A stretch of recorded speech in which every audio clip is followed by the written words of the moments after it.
Bismillahirrahmanirrahim. Assalamu alaikum dear students. I am Ataur Rahman, your biology teacher for anti-test session. Today we will discuss MDCAT biology lecture number 9 and the topic is water and enzyme. So for the content of this topic we move towards the board. Water के जो content में detail add है heat of vaporization, specific heat capacity and solvent properties, and within enzymes, enzyme definition, characteristics of enzymes, mechanism of enzyme action कि किस तरह से working perform करेंगे enzymes, और इसी रेफरेंस से जो स्ट्रक्चर ऑफ एंजाइम है उसमें lock and key model and induce fit model, so that उससे एंजाइम फंक्शनिंग को, एंजाइम एक्शन को अंडरस्टैंड कर सके. Then factor affecting rate of enzyme action, यानी वो कौन से फैक्टर हैं जो एंजाइम एक्शन के ऊपर अफेक्ट करते हैं. And the last one is the inhibitors, यानी वो केमिकल जो एंजाइम के फंक्शन को कंट्रोल कर सकते हैं, इनहिबिट कर सकते हैं, वो कौन कौन से हैं, उनकी क्या कैटेगरीज हैं.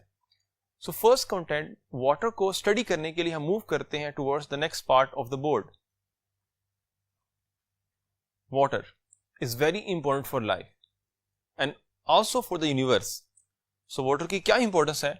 फर्स्ट ऑफ ऑल वाटर की इंपॉर्टेंस इसकी अबंडेंस है कि with in the life water जो है मोस्ट अबंडेंट कंपोनेंट है, सबसे ज्यादा है.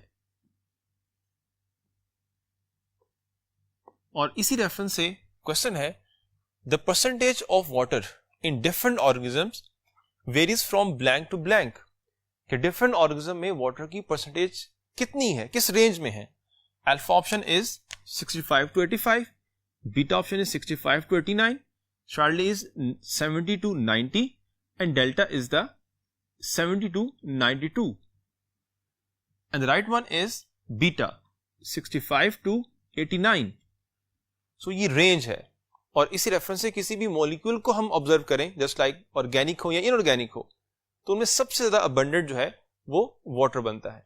और ह्यूमन में कुछ एग्जांपल आपकी बुक में गिवन है कि ह्यूमन के 2 सेल्स यहां पर brain cells and bone cells. Bone cells में 20% वाटर एंड ब्रेन सेल्स में 85% वाटर एग्जिस्ट करता है. ये एक एग्जांपल है टू अंडरस्टैंड कि वाटर कितना अबंडेंट है, यानी वेरी करती है इसकी कंसंट्रेशन. सो ये इंपॉर्टेंस होगी वाटर की.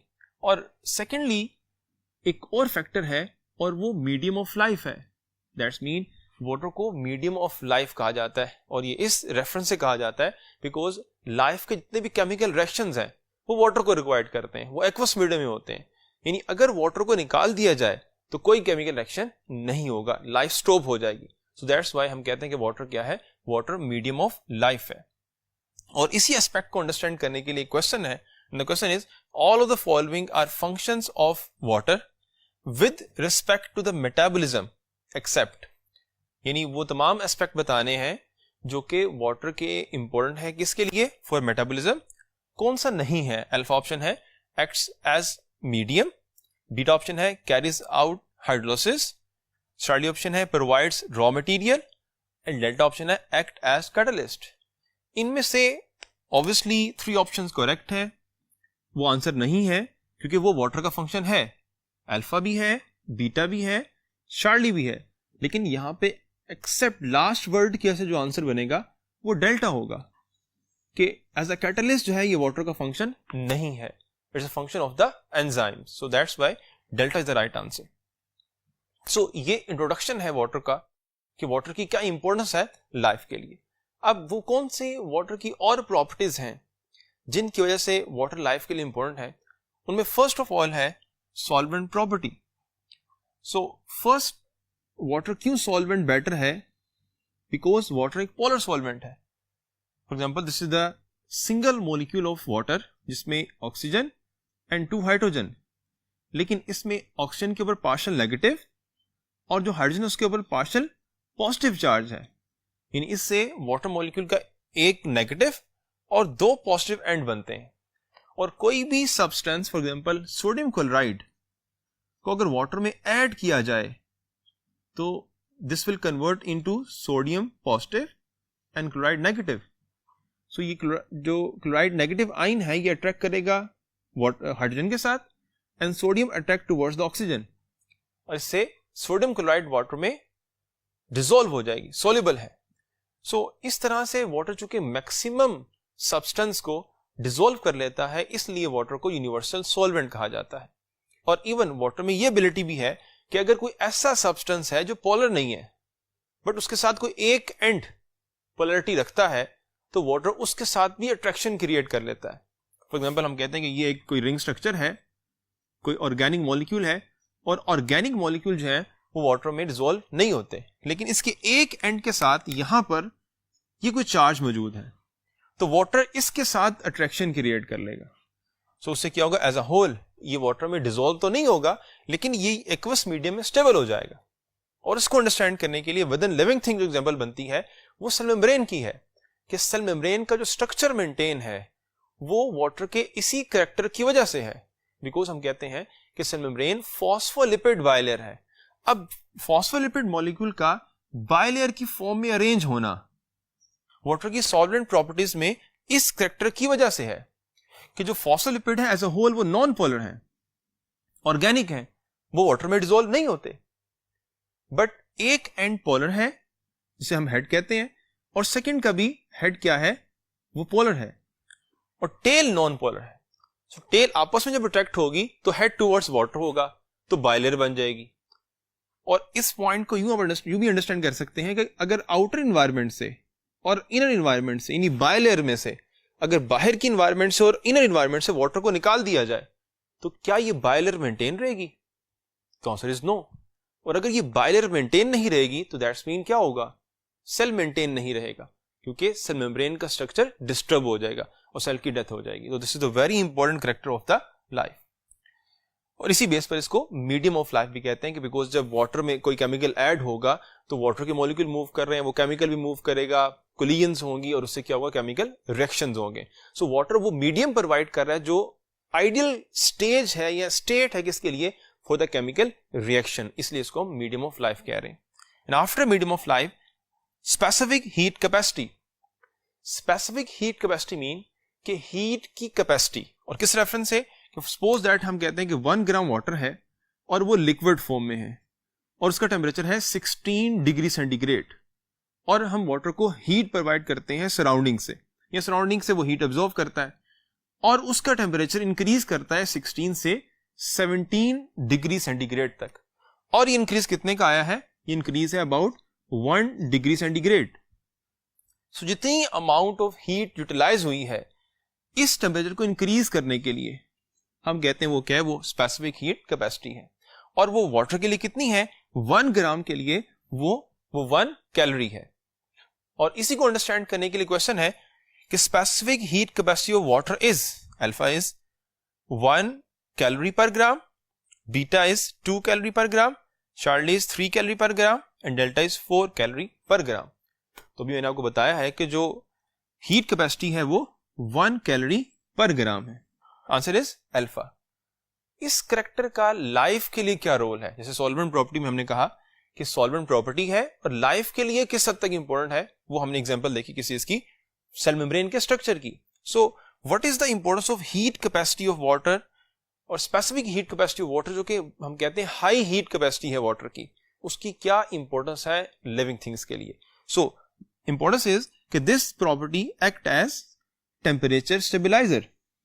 इसका मतलब यह है कि लिविंग थिंग्स जब फेस करते हैं सडन हीट चेंज इन्वायरमेंट को, सो इसी रेफरेंस से जो स्पेसिफिक हीट कैपेसिटी है इसकी क्या इंपॉर्टेंस है लाइफ के लिए, तो ये ब्रॉड लेवल पर जो अर्थ बायोसिस्टम है, जो बायोस्फीयर है, जो इकोलॉजिकल इंपॉर्टेंस है उसमें ये लाई करती है। और वो क्या है, जो अर्थ का टेम्परेचर है वो इससे किसी हद तक कंट्रोल रहता है कि जब भी किसी एरिया में सडन हीट चेंज आता है, टेम्परेचर वेरिएशन आती है, तो उस एरिया में जो पॉन्ड्स हैं, जो लेक्स हैं, जो रिवर हैं, वो वहां पर जो है वो उस हीट को एब्जॉर्ब करेंगे और उसमें अपना टेम्परेचर कम चेंज करेंगे, जिससे इन्वायरमेंट में क्या हो सकेगी, मेंटेनेंस हो सकेगी और लाइफ वहां पे सर्वाइव करेगी। स्पेसिफिक हीट कैपेसिटी से रिलेट एक और करैक्टर है और वो हीट ऑफ वेपराइजेशन है। उसे डिस्कस करने के लिए हम मूव करते हैं towards the next part of the board.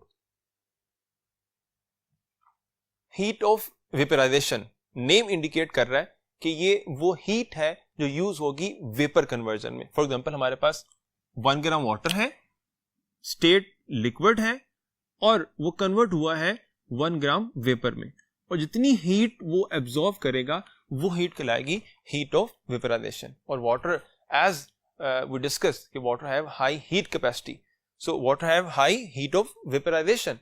और इसी को अंडरस्टैंड करने के लिए क्वेश्चन है, when 1 kilogram of water is vaporized and blank heat is absorbed from surrounding, alpha is 500 calorie, beta is 574 calorie, Charlie is 500 kilocalorie, and delta is 574 kilocalorie, and the right one is delta 574 kilocalorie। यानी इतनी large amount में जो है water heat को absorb करता है और vapour में कन्वर्ट होता है। इसी पॉइंट को अंडरस्टैंड करने के लिए क्वेश्चन है, and the question is significant character of water for thermoregulation is. तो significant character of water for thermoregulation, that's mean कि ये जो कैरेक्टर है वाटर का हीट ऑफ वेपराइजेशन का, ये किस में एक्ट करेगा? For thermoregulation. The options are alpha is solvent property, beta is heat capacity, Charlie is heat of vaporisation, and delta is ionisation. And as I told that कि ये basically क्या है? Heat of vaporisation है, कि water convert होगा liquid state से vapour form में। और इसी को प्लांट और एनिमल कैसे यूज करते हैं? प्लांट्स इसको यूज करते हैं for transpiration, animal for perspiration. और प्लांट और एनिमल में ये किस तरह से कंट्रीब्यूट करती है थर्मोरेगुलेशन में, उसको अंडरस्टैंड करने के लिए क्वेश्चन है, that is plants and animals mostly regulate their body temperature in hot environment by alpha is sweating, beta is transpiration, Charlie is perspiration, delta is evaporation। अब इनमें मल्टीपल ऑप्शन जो है वो करेक्ट है। फॉर एग्जांपल प्लांट की बात करें तो प्लांट में क्या होती है? प्लांट में ट्रांसपिरेशन है, एनिमल में स्वेटिंग और पर्सपिरेशन है। लेकिन स्टेटमेंट में जो की पॉइंट है वो प्लांट्स एंड एनिमल्स बोथ के बारे में है। इसका मतलब है इनमें से अल्फा, बीटा और चार्ली करेक्ट ऑप्शन नहीं हो सकती। So correct one is the delta, because plant transpiration करेंगे तो बेसिकली जो है वाटर वेपर में ही कन्वर्ट हो रहा है, और जब एनिमल स्वेटिंग करेंगे, पर्सपिरेशन करेंगे, सिर्फ स्वेटिंग हो यानी पानी बाहर निकले स्वेट ग्लैंड से, लेकिन वो एयर में वेपर फॉर्म में ना जाए, तो तब तक थर्मोरेगुलेशन नहीं होगी। इसलिए दोनों के लिए कंबाइंड जो एक्शन बनेगा वो क्या होगा? वो डेल्टा है। और इसी इफेक्ट को कि एवापोरेशन में किस हद तक वाटर हीट को एब्जॉर्व करता है, एक एग्जांपल है कि आपके पास अगर एक बीकर में 1 लीटर वाटर हो और इसका टेम्परेचर है अबाउट 18 डिग्री सेंटीग्रेड। अगर इस 1 लीटर वाटर में से 2 ml वाटर को मैं रिमूव करता हूं, आपकी आंखों पे हाथ रखता हूं और इसमें से 2 ml वाटर को रिमूव करता हूं, और बाद में कहता हूं कि बताएं इसमें कितना वाटर है, तो आप कहेंगे 1 लीटर है।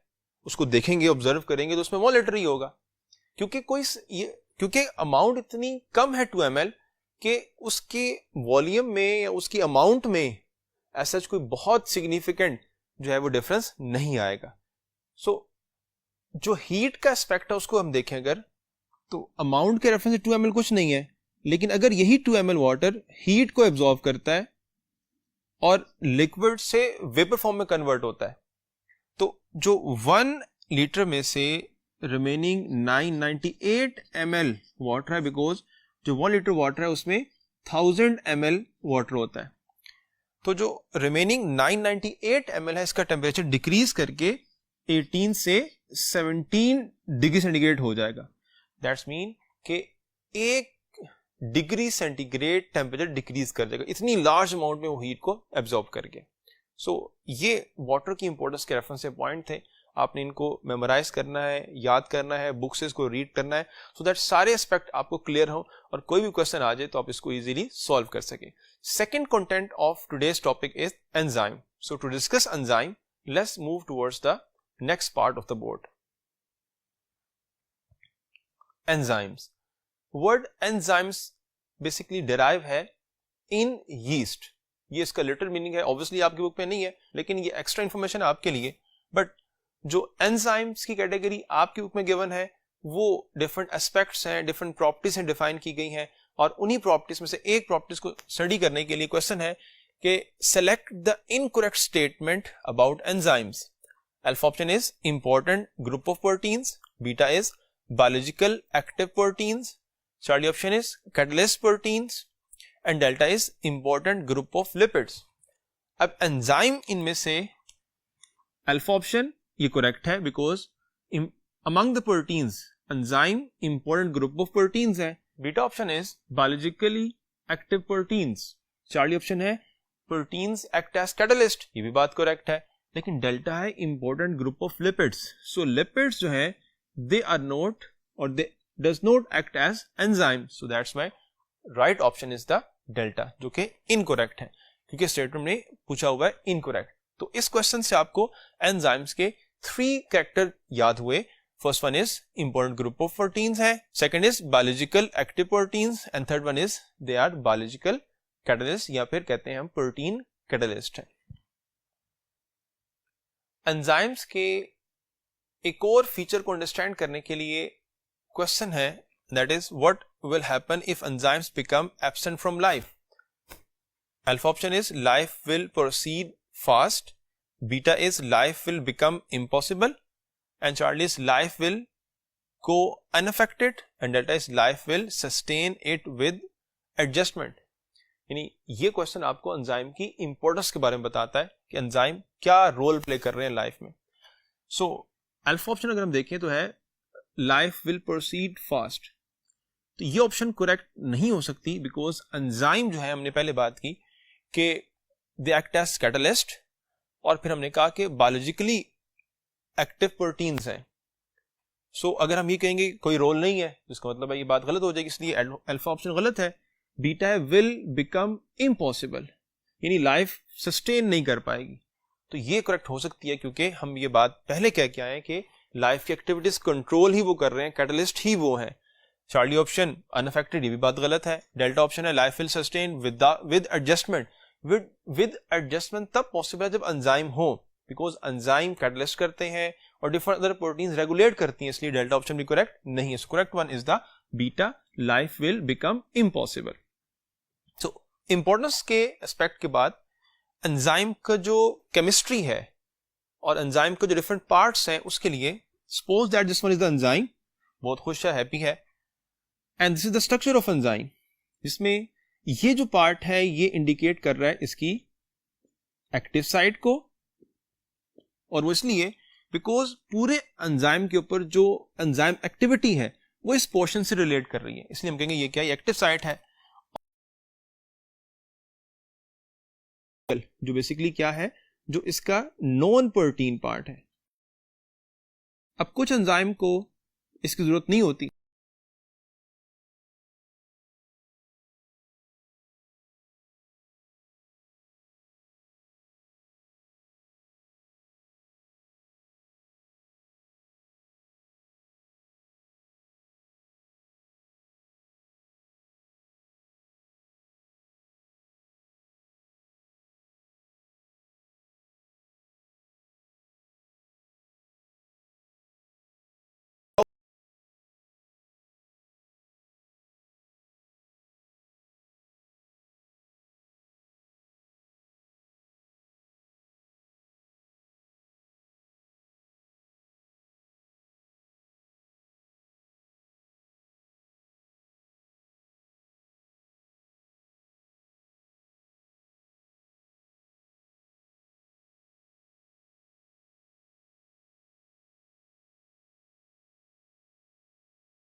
उस एंजाइम के लिए।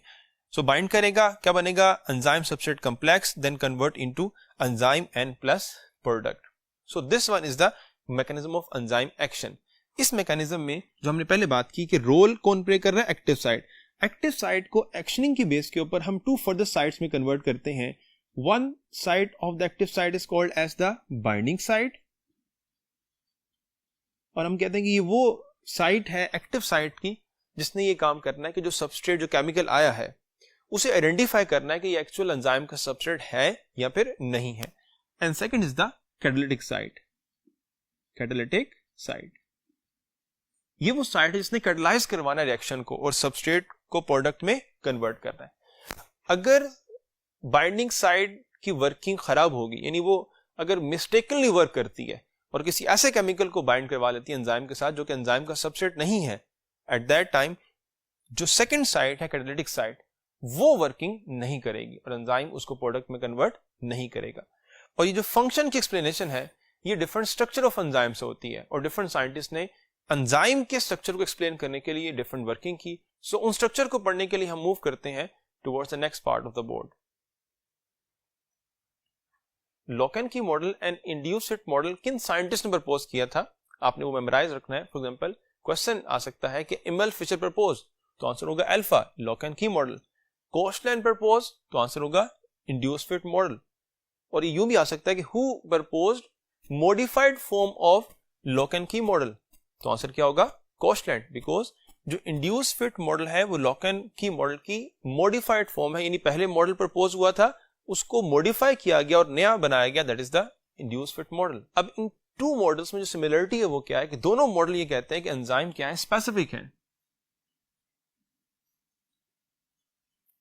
लेकिन डिफरेंस क्या है, डिफरेंस ये है कि लॉक एंड की मॉडल ये कहता है कि एंजाइम जो है वो रिजिड है, जबकि इंड्यूस्ड फिट मॉडल कहता है कि एंजाइम में जो उसकी एक्टिव साइट है वो क्या होगी, फ्लेक्सिबल होगी। यानी जब सबस्ट्रेट बाइंड करेगा एंजाइम के साथ तो जो सबस्ट्रेट है वो इंड्यूस करेगा चेंज को ओवर एक्टिव साइट और प्रॉपर्ली वो फिट होगा, वो एंजाइम सबस्ट्रेट कॉम्प्लेक्स बनाएगा और फिर देन वो कन्वर्ट होगा प्रोडक्ट में। तो ये सिमिलरिटी और डिफरेंस को आपने याद रखना है। तो फंक्शनिंग ऑफ एंजाइम के लिए डिफरेंट फैक्टर्स हैं जो उसके एक्शन पे अफेक्ट करेंगे। तो next is the factor affecting the rate of enzyme action. वो तमाम फैक्टर जो एंजाइम की बेसिक जो उसके फीचर्स हैं और वो कौन से हैं, chemistry of the enzyme and configuration of enzyme, यानी केमिस्ट्री केमिकल प्रॉपर्टीज और कॉन्फ़िगरेशन का मतलब है जो 3 डायमेंशनल अरेंजमेंट है, जो उसकी शेप है उसको अफेक्ट करेगी। तो वो फैक्टर जो है एंजाइम के एक्शन के ऊपर एक्ट कर सकते हैं।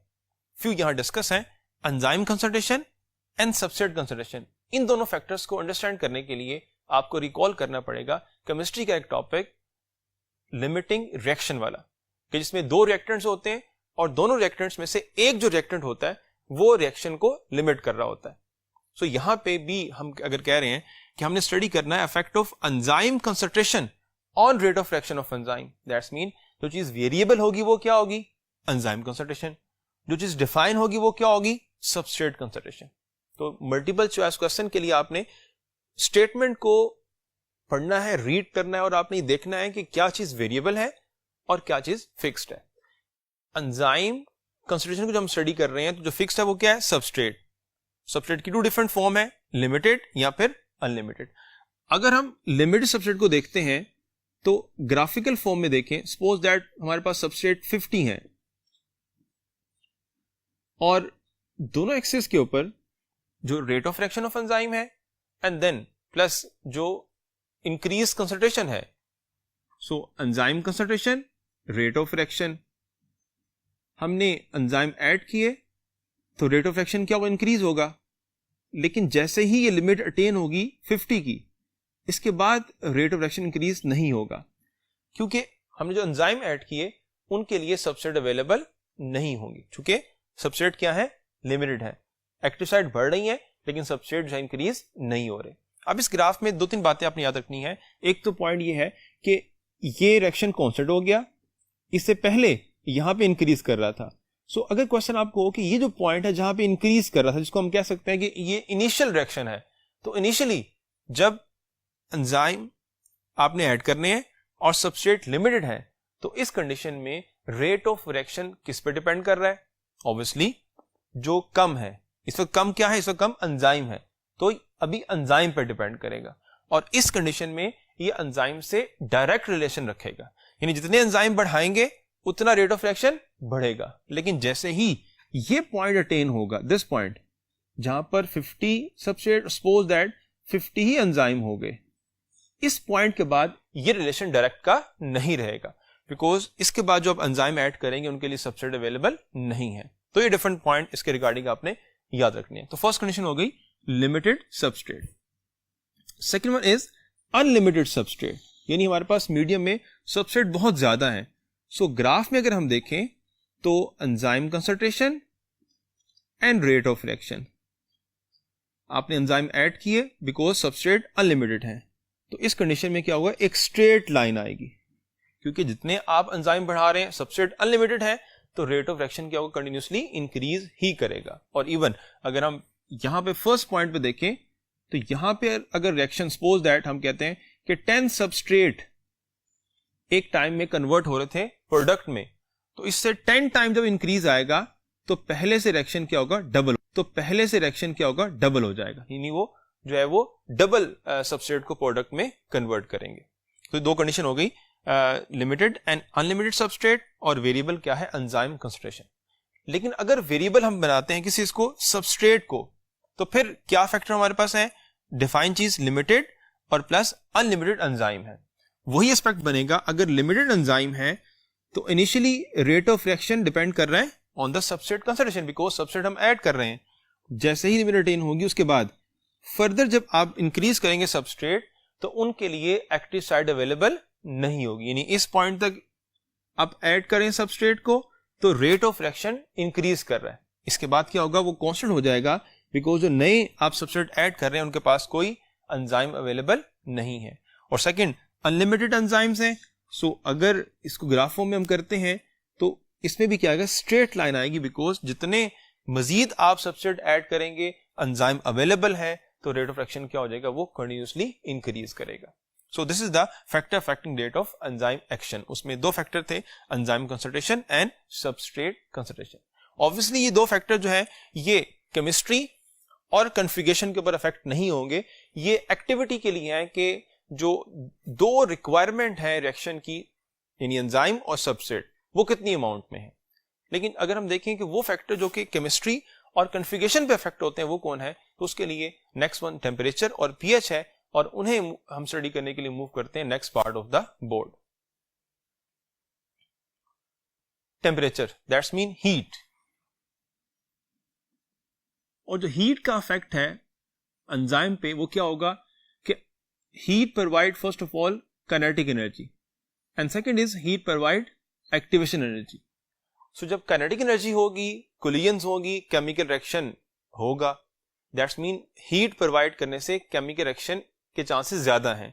और सेकेंडली हमने कहा कि उससे एक्टिवेशन एनर्जी मिलेगी, that's mean with increase in temperature, अगर हम हीट बढ़ाते हैं तो जो रेट ऑफ रिएक्शन है वो भी क्या होगा? इंक्रीज होगा।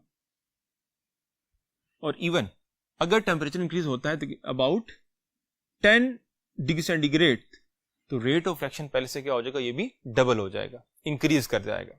बट ये स्टेटमेंट, ये पॉइंट क्या हर कंडीशन में वैलिड है या नहीं? तो आंसर इज नो। इसकी एक कंडीशन है, और कंडीशन ये है कि टेम्परेचर ऑप्टिमम से बिलो होगा। अगर टेम्परेचर ऑप्टिमम से ज्यादा है तो ये कंडीशन वैलिड नहीं होगी। अब ये ऑप्टिमम कंडीशन क्या है?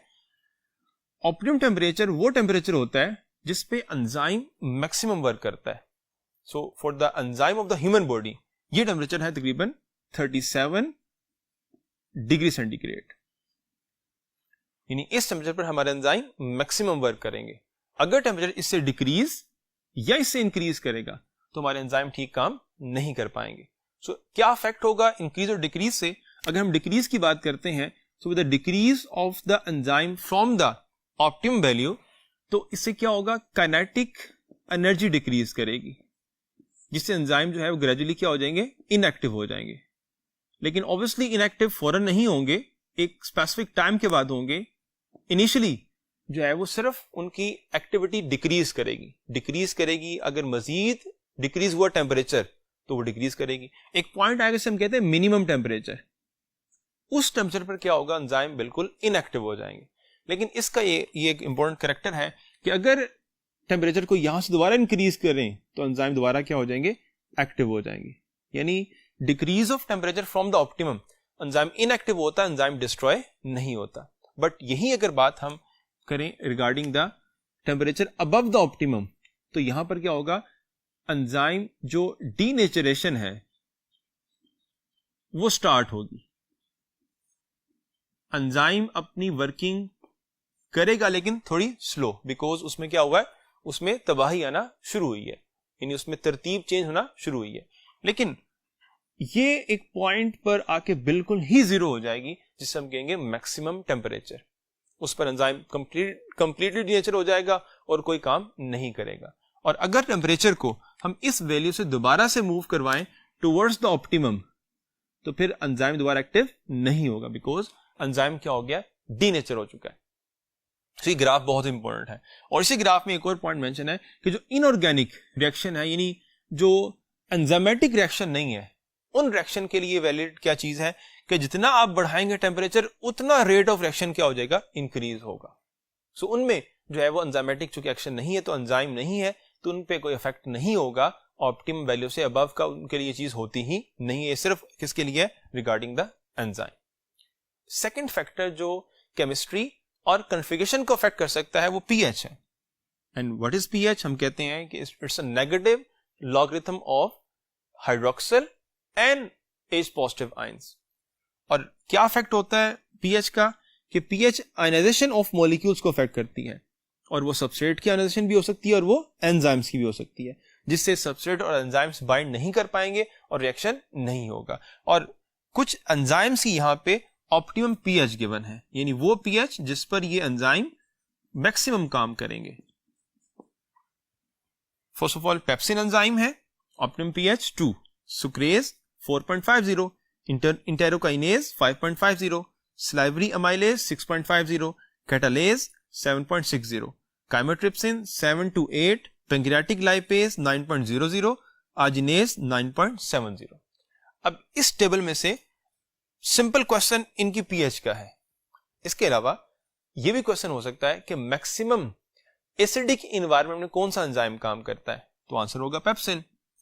और मैक्सिमम बेसिक इन्वायरमेंट में कौन सा एंजाइम काम करता है, तो आंसर होगा आर्जिनेज 9.70।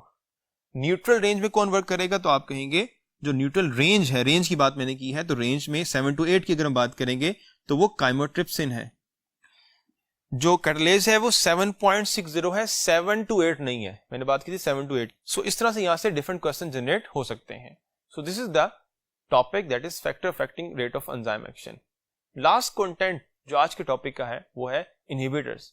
सो इनहिबिटर्स के लिए मूव करते हैं towards the next part of the board. Inhibitor substrate की तरह ही केमिकल्स हैं, यानी आप कह सकते हैं कि इनहिबिटर और सबस्ट्रेट इनमें कुछ सिमिलरिटीज हैं। एक सिमिलरिटी तो ये है कि दोनों केमिकल्स हैं। सेकंड, एंजाइम एक्टिविटी के रेफरेंस से सिमिलरिटी ये है कि सबस्ट्रेट भी और इनहिबिटर भी दोनों रिएक्ट करेंगे एंजाइम के साथ, लेकिन एंजाइम एक्टिविटी परफॉर्म कर सकता है सबस्ट्रेट के ऊपर और इनहिबिटर के साथ कोई एक्टिविटी परफॉर्म नहीं करेगा, बल्कि क्या होगा, जो इनहिबिटर है वो ब्लॉक करेगा एक्टिविटी ऑफ एंजाइम को, जिससे एंजाइम की वर्किंग डिक्रीज हो जाएगी, एंजाइम काम नहीं कर पाएगा। और डिफरेंट एग्जांपल है, फॉर एग्जांपल साइनाइड है, डिफरेंट एंटी मेटाबोलाइट्स हैं, डिफरेंट ड्रग्स हैं, टॉक्सिन्स है, पॉइजन्स है, जो कि एज अ इनहिबिटर वर्क करते हैं। और इनहिबिटर की जो ब्लॉकिंग एबिलिटी है, इस रेफरेंस से इनहिबिटर की 2 टाइप्स हैं। One is called as reversible inhibitor, second is irreversible. अब इरिवर्सिबल नेम इंडिकेट कर रहा है कि ये डिस्ट्रॉय करेंगे क्या, ग्लोबुलर स्ट्रक्चर ऑफ एंजाइम, यानी एंजाइम अगर यूं है, यू शेप है, तो ये डिस्ट्रॉय हो जाएगा। और जब ये डिस्ट्रॉय होगा तो ये एंजाइम दोबारा रिवर्स नहीं हो सकता। यानी ये वो इनहिबिटर्स हैं कि जब बाइंड करेंगे एंजाइम के साथ तो वो इस तरह डिस्ट्रॉय करेंगे कि एंजाइम दोबारा वर्किंग नहीं कर पाएगा, ये एंजाइम परमानेंटली क्या हो गया, खराब हो गया। तो हम कहते हैं वो क्या है, वो इरिवर्सिबल इनहिबिटर्स हैं। डिफरेंट जो पॉइजन्स हैं वो और ड्रग्स जो हैं they will act as a irreversible inhibitor. But naturally जो किसी हद तक बॉडी के लिए और केमिकल रिएक्शंस के लिए बेनिफिशियल हो सकता वो है रिवर्सिबल इनहिबिटर, यानी वो बाइंड करेंगे विद द एंजाइम, ब्लॉक करेंगे और दोबारा एंजाइम रिवर्स हो पाएगा। और रिवर्स कैसे होगा कि जस्ट सिंपली इंक्रीज कर दें किसी चीज को, सबस्ट्रेट कंसंट्रेशन को, सबस्ट्रेट इंक्रीज करेंगे, एंजाइम दोबारा एक्टिव हो जाएगा। और रिवर्सिबल इनहिबिटर की 2 कैटेगरी हैं on the base of their ability कि वो कहां बाइंड करते हैं। First category is the non competitive inhibitor. जो नॉन कंपीटिटिव इनहिबिटर है ये वो इनहिबिटर है जो बाइंड करेगा एंजाइम के साथ, बट किस जगह पर, जो एक्टिव साइट है उसके अलावा, यानी ये पूरा ग्लोबुलर स्ट्रक्चर है, this one is active site. Active site occupied नहीं है, वो अवेलेबल है, बट जो इनहिबिटर है वो बाइंड कर गया। और ये इसकी एग्जांपल बिल्कुल ऐसे ही है जैसे कोई रनर है, उसने दौड़ लगानी है, रेस लगानी है ताकि वो कंपटीशन में आ सके, बट अगर उसके बाजू पकड़ लिए जाएं लेकिन भागना उसने अपनी टांगों से है, लेग से है, वो तो नहीं पकड़ी हुई, तो क्या वो भाग सकेगा? बिल्कुल भी नहीं। सेम ऐसे ही है यहां पर कि एंजाइम की एक्टिव साइट अवेलेबल है, यहां पर अगर सबस्ट्रेट आ भी गया तो इनहिबिटर ने उसे पकड़ा हुआ है, वो उससे एक्टिव होने, वो उसे कैटालाइज करने नहीं देगा। लेकिन चूंकि वो कंपीट नहीं कर रहा, नॉन कंपीटिटिव, कंपीट नहीं कर रहा किसके साथ? सबस्ट्रेट के साथ, तो हम उसे कहते हैं नॉन कंपीटिटिव इनहिबिटर। इसको एलोस्टेरिक रेगुलेटर्स भी कहा जाता है बिकॉज ये बाइंड करते हैं एलोस्टेरिक साइट के साथ। सेकेंड कैटेगरी उन इनहिबिटर की है जिनको हम कहते हैं कंपीटिटिव इनहिबिटर। कंपीटिटिव इनहिबिटर वो इनहिबिटर्स होते हैं जो बाइंड करते हैं एक्टिव साइट के ऊपर, यानी इन्होंने वहां पे बाइंड करना है जहां पे सबस्ट्रेट ने बाइंड करना होता है। और ऐसा इसलिए होता है बिकॉज इनहिबिटर और सबस्ट्रेट इन दोनों में सिमिलरिटी होती है। अब यहां सबस्ट्रेट उदास है क्योंकि उसकी बाइंडिंग साइड के ऊपर कौन बाइंड कर गया? इनहिबिटर बाइंड कर गया। और क्यों बाइंड कर गया? बिकॉज जो बाइंडिंग साइड है उसको क्या हुआ है? धोखा हुआ है कि जो इनहिबिटर आया है वो रिजेंबल कर रहा था सबस्ट्रेट के साथ, तो उसने उसको सेलेक्ट कर लिया और बाइंड करवा दिया। लेकिन जैसे ही बाइंड कर गया और इनहिबिटर एंजाइम कॉम्प्लेक्स बन गया तो जो कैटालिटिक साइड है उसे ये बात मालूम होगी कि ये धोखा हो गया, तो फिर वो एक्टिव नहीं होगी और वो उसको प्रोडक्ट में कन्वर्ट नहीं करेगी। लेकिन जैसे ही सबस्ट्रेट अमाउंट को बढ़ा दें तो फिर क्या होगा? सबस्ट्रेट इसको सेपरेट करेगा और खुद बाइंड कर जाएगा। लेकिन चूंकि अब इस साइड के लिए इनहिबिटर और सबस्ट्रेट आपस में कंपीट कर रहे हैं तो हम कहते हैं ये कॉम्पिटिटिव इनहिबिटर है। अब कॉम्पिटिटिव इनहिबिटर की एग्जांपल आपकी बुक में मेंशन है और उसमें डिफरेंट जो है वो क्वेश्चन बन सकते हैं क्योंकि एंजाइम नेम जो मेंशन है वहां पर वो सक्सिनेट डिहाइड्रोजिनेज है। सो ये आपको क्वेश्चन है, याद रखना है कि एंजाइम कौन सा मेंशन है। एंजाइम है सक्सिनेट डिहाइड्रोजिनेज। इस एंजाइम का सबस्ट्रेट क्या है? तो सबस्ट्रेट इज सक्सिनेट। इस एंजाइम का इनहिबिटर कौन है? मेलोनिक एसिड, इसको मेलोनेट कहते हैं। इसका प्रोडक्ट क्या है? फ्यूमेरेट, यानी इसको फ्यूमेरिक एसिड भी कहते हैं। एंजाइम का फंक्शन क्या है? एंजाइम का फंक्शन डिहाइड्रोजिनेशन है, यानी ये एंजाइम जो है ये कन्वर्ट करेगा सक्सिनेट को फ्यूमेरेट में। किस तरह से? With the help of dehydrogenation. ये इसका फंक्शन हो गया। और ये एंजाइम किस केमिकल रिएक्शन का है वो यहां तो गिवन नहीं है, लेकिन पूरी बुक आपने पढ़ी है, आपने रिलेट करना है। This is the entry test. So remember that आपने ये बात पढ़ी है करब साइकिल में कि जब कन्वर्ट होता है सक्सिनाइल को ए इंटू सक्सिनेट तो सक्सिनेट से आगे क्या बनता है? सक्सिनेट कन्वर्ट इंटू फ्यूमेरेट और वहां पे FAD कन्वर्ट होता है FADH2 में और वहां पे ऑक्सीडेशन है और FADH2 एक एनर्जी बैटरी वहां बनी है सो दैट ATP सिंथेसाइज किए जा सके। बट अगर ATP सफिशिएंट है तो जो नेक्स्ट रिएक्शन में फ्यूमेरेट के बाद बनेगा मेलोनिक एसिड या मेलोनेट, वही मेलोनेट आकर जो है इस एंजाइम को इनहिबिट कर देगा ताकि फर्दर रिएक्शन ना हो बिकॉज अभी ये रिक्वायर्ड नहीं है। So this is the enzyme of the Krebs cycle.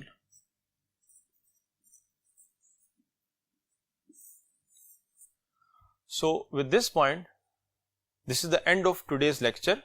Hope so आपको ये तमाम पॉइंट्स मेमोराइज होंगे और आप इसको बुक से कंप्लीट पढ़ेंगे ताकि आपका टेस्ट और आपका फाइनल जो एंट्री टेस्ट है वो अच्छा हो सके। मुझे इजाजत दीजिए। अल्लाह हाफिज।